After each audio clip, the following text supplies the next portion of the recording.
All right, welcome back to the last part. So when we found the mass in the air, when we had the string attached to it, it was 81.45 grams. Now, when I suspended it, not much of the string and a tiny bit of tape, not much of the string and the tape really did much to displace water in any particular amount. But when we found the mass again, it was 71.2 grams. And so if I look at the difference between those two, between when the mass is in the air and the mass measured in the water, then I end up with a difference of 10.25 grams. Now let's think about that. If we look back at when I did all those fancy measurements to try to calculate it, what did I have as my volume? I had 10.25 cubic centimeters. And doing it this way, I had a difference of 10.25 grams. Now one is a mass and one is a volume. But what is the connection besides the fact that those numbers came out freakishly close? Well, that is the best results I've ever gotten doing this experiment. So I actually videotaped this. Of course, you have to trust some of my numbers because I didn't show you that part. But really, that was the best results I've ever gotten. Now, the connection is that this mass right here represents the mass of the water that got displaced. Now, the mass of the water, so we have a certain amount of water. That water gets pushed off to the side. That's the mass of water that got pushed off was 10.25 grams. However, what is the volume of 10.25 grams of water? Well, when they were establishing conventions here, when they had to establish what a milliliter is or a cubic centimeter or a gram, they had to deal with common substances way back when. They didn't have any fancy multi-million-dollar equipment.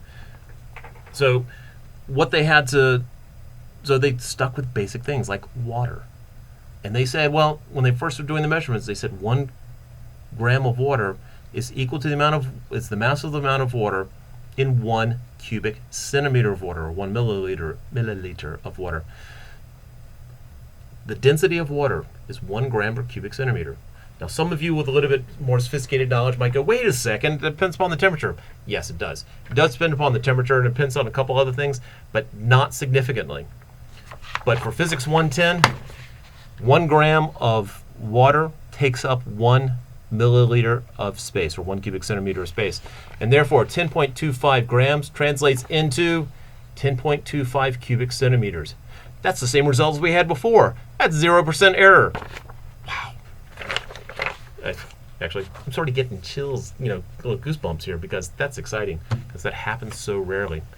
So we have the volume of the object, and so this is the part of the kind of thing that you're doing. This does deal with buoyant force. And so let's think about the 3 things that we've done here. 1, we found density the old-fashioned way.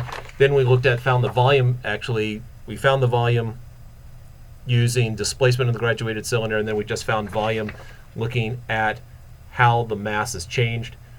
And we came out with the results of 10.25 cubic centimeters the first way, 10.25 cubic centimeters the second way, and 11 cubic centimeters the second way. That last 10.25 was the third way.